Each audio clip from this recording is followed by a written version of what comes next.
Democratic officials want Trump to demand Russian President Vladimir Putin hand over the 12 alleged spies indicted for meddling in the U.S. 2016 election, while others are calling for Trump to cancel his planned meeting. On Friday, just days before Trump's summit with Putin, the Justice Department announced that a dozen Russian military intelligence officers hacked into the Clinton presidential campaign and the Democratic Party and released tens of thousands of stolen information. The indictment claims the alleged hacking was done in an effort to help Trump's campaign and harm his opponent, Hillary Clinton. Hours after the announcement was made, Senator Bob Menendez, the top Democrat on the Foreign Relations Committee, called on Trump to demand that Putin turn over the officers.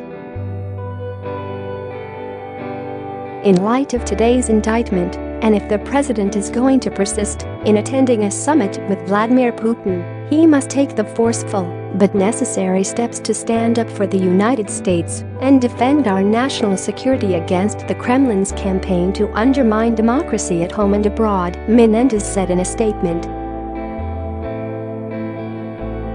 Senator John McCain posted a series of tweets on Friday saying Trump needs to cancel Monday's summit in Finland.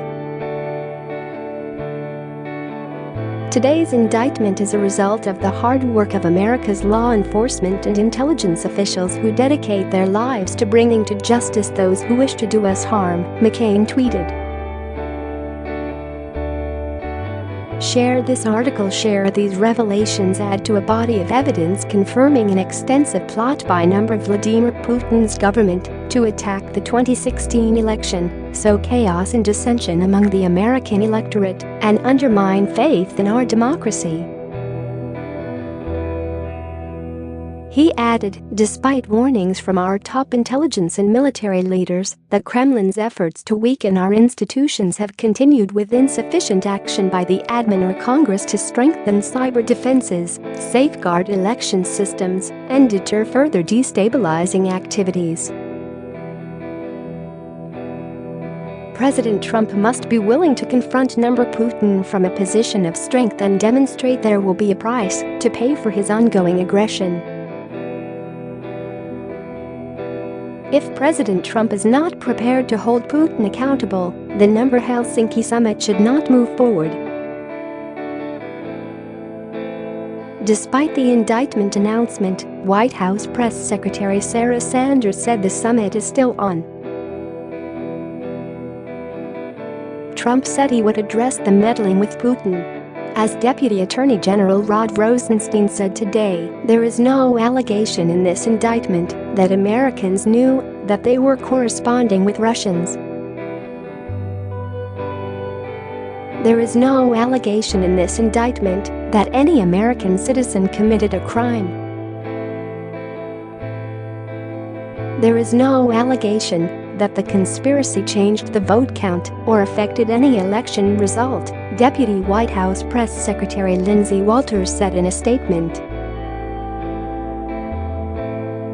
Today's charges include no allegations of knowing involvement by anyone on the campaign and no allegations that the alleged hacking affected the election result. This is consistent with what we have been saying all along. According to the 29-page indictment, Russians schemed for months on how to break into key Democratic email accounts, including those belonging to Clinton campaign chairman John Podesta, the Democratic National Committee and the Democratic Congressional Campaign Committee. Many of the stolen emails appeared on WikiLeaks and was damaging to Clinton's 2016 campaign. The charges claim that Russians contacted Trump in August 2016 offering to help, and on that same day, during a speech, Trump urged Russia to find Clinton's missing emails. That was the first time they tried to break into her email accounts used by her personal office, the indictment claims.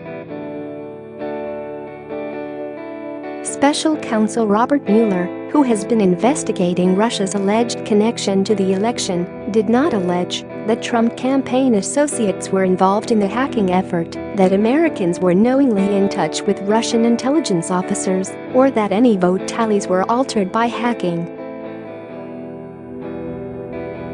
Russia's foreign ministry dismissed the claim, saying obviously, the purpose of this is to spoil the atmosphere of Monday's summit.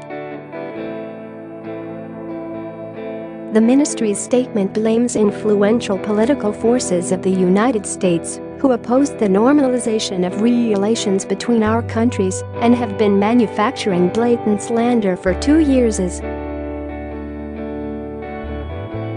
It is regrettable that the circulation of false information in Washington has become the norm and that criminal cases are brought for obvious political reasons, the ministry said.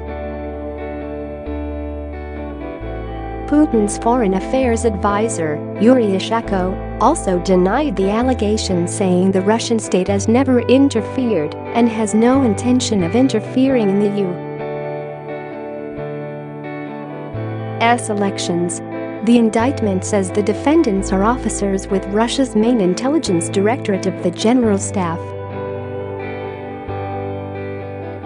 The Russian defendants are not in custody, and it is not clear if they will ever appear in American court. Stone has acknowledged communicating with the Gooksiffer 2.0 entity in private messages on Twitter, but has said consistently that he had no idea he was chatting with Russian agents.